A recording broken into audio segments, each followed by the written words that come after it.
최근 우크라이나 전장에서 북한산 장갑차와 KN-23과 같은 북한의 단거리 탄도미사일이 사용되면서 북한 무기 수출이 다시 주목받고 있습니다.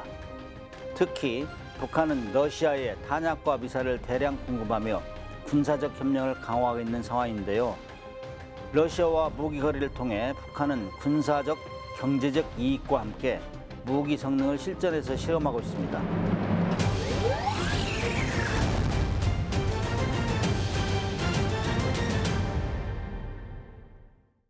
안녕하십니까. 넓은 정보의 바다를 잠수함처럼 깊이 들어간다. 군의 모든 것을 전하는 인포메이션 기버 문근식입니다. 북한의 군사력은 세계 36위, 우리나라의 군사력은 세계 5위 정도로 평가받고 있죠. 순위로만 보면 큰 격차를 보이는 두 나라의 군사력, 실제로 얼마나 차이가 있을까요? 오늘은 남한의 첨단 기술력과 북한의 기습적인 비대칭 전략을 중심으로 남과 북 무기체계 전력을 비교해 보겠습니다.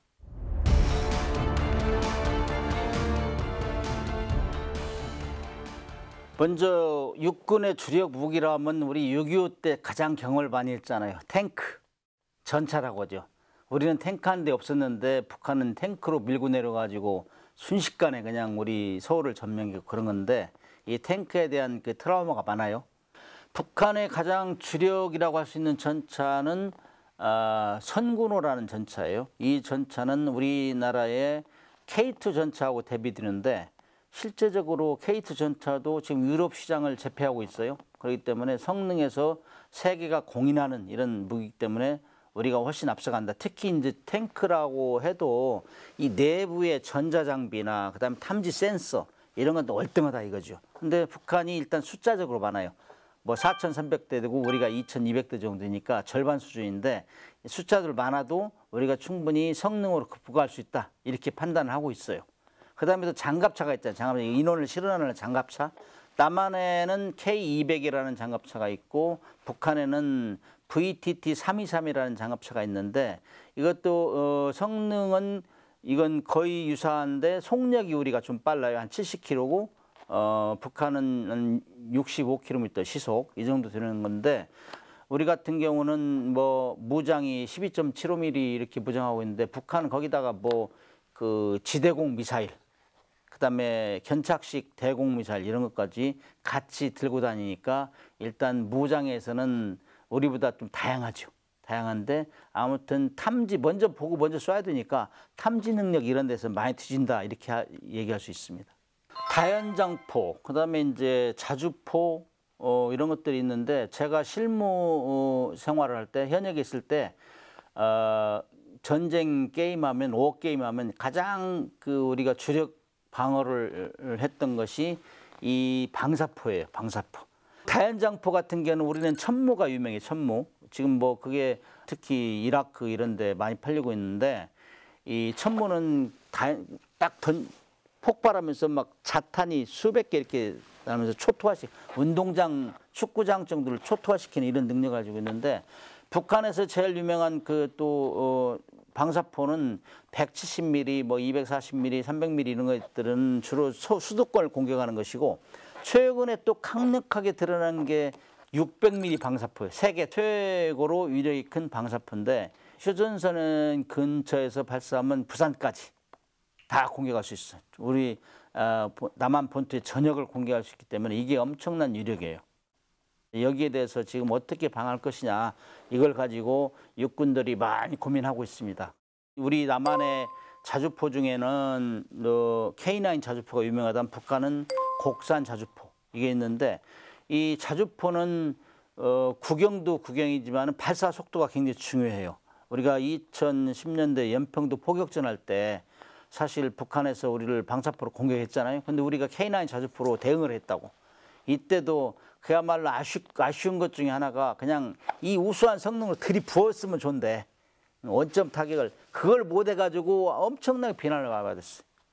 근데 이제 한편으로는 그렇게 하면은 그 사람, 북한이 절대 도발을 엄두도 못 내는 이런 유력이 되지만은 확전 가능성이 있다. 그럼 확전 가능성이 누가 손해냐? 우리가 손해죠. 우리는 가진 게 많고 북한은 없잖아요. 그런 것 때문에 나중에 평가하기를 그때 정말 군인 정신을 발휘해가지고 한 번에 들어봤으면 참 좋았을 텐데 원망하는 사람도 있지만은 그때 확장 안 됐으니까 지금 경제력이 유지하고 있다 이런 얘기도 하고 있어요. 미사일 전력의 이 키라고 하면은 KN-23 이스칸데르 마지막에 이제 요격을 못하도록 팝업 기동을 하는 거예요. 그거가 굉장히 앞서가는 기술인데 그거 플러스 해가지고 북한은 뭐 탄도미사일 미국 본토까지 공격할 수 탄도미사일이 있고 이런 것 때문에 우리를 엄청나게 위협을 했는데 우리가 2021년도에 미국하고 한미 미사일 지침을 해제했어요. 이것이 우리한테 굉장히 큰 뉴스였어요. 우리는 그동안에 뭐 미사일을 사정거리를 길게 하지 마라, 탄두를 너무 크게 하지 마라 이런 다 규정이 있었는데 그걸 완전히 해제했어요. 그렇기 때문에 우리는 핵탄두만 싫지 않는다는 것뿐이지 우리도 이제 사정거리도 늘릴 수 있고 특히 현무6 같은 경우는 이제 최근에 시험 발사를 했다는 얘기를 들었는데 이게 이제 실질적으로 공개가 되면은 핵무기와 버금가는 수준이네 이런 얘기가 나올 거예요. 그래서 이제는 뭐 핵탄두를 빼놓고는 우리가 모든 면에서 북한을 압도할 수 있다 이렇게 봐요. 만약 우리 육군 단독하고 북한 육군 단독으로 하면은 초기에 기습적으로는 북한이 유리해요. 기습 공격에는 일단 수가 많으니까. 그런데 시간만 조금 지나면은 우리가 압도할 것이다. 왜냐하면 성능이 월등하고 그다음 우리 경제력이 있잖아요. 경제력이기 때문에 다량으로 생산할 수 있고 이런 능력 때문에 우리가 훨씬 유리하다. 초전에는 북한이 다소 유리할지 몰라도 금세 시간이 지나면 우리가 역전시키고 이길 수 있다. 저는 그렇게 봐요.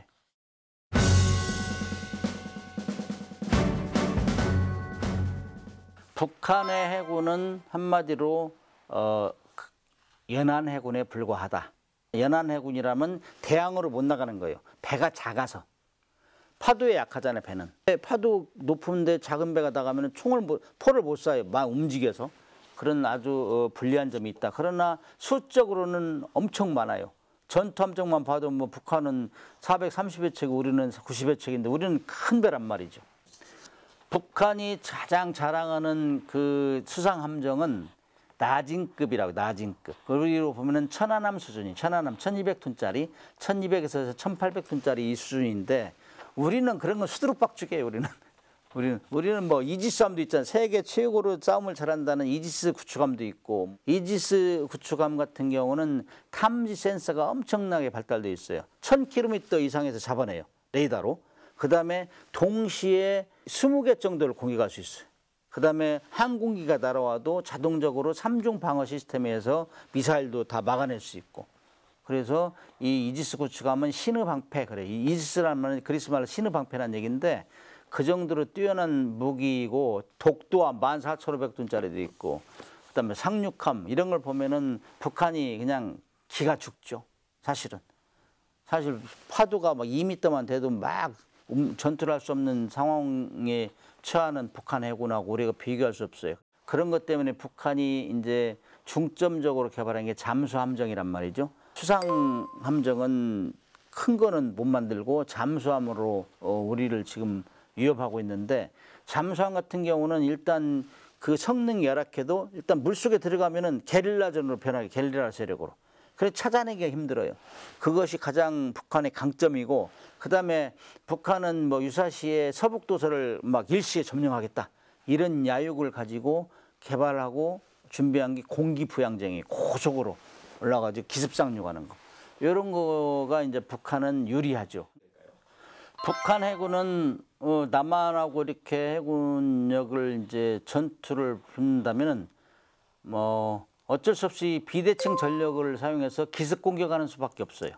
그게 이제 서북도서에서 공기부양정을 이용해서 기습 점령한다든지, 그 다음에 잠수함정을 일시에 내보내 가지고 우리 남한에 있는 뭐 원자력 발전소나 산업시설 이런 데를 뭐 게릴라 투입시킨다든지 이런 걸 하기 때문에 그것도 초전에는 유리해요. 북한이 많은 수를 가지고 있기 때문에 오다가 격침돼도 살아남는 숫자가 많잖아요.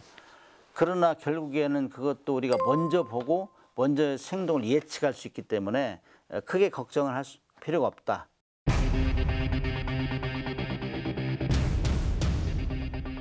북한의 공군은 마찬가지 육군과 해군처럼 숫자는 많아요. 가장 대표적인 전투기를 비교를 하다 보면은 사실 북한이 부끄러울 정도로 성능이 차이가 많이 나요.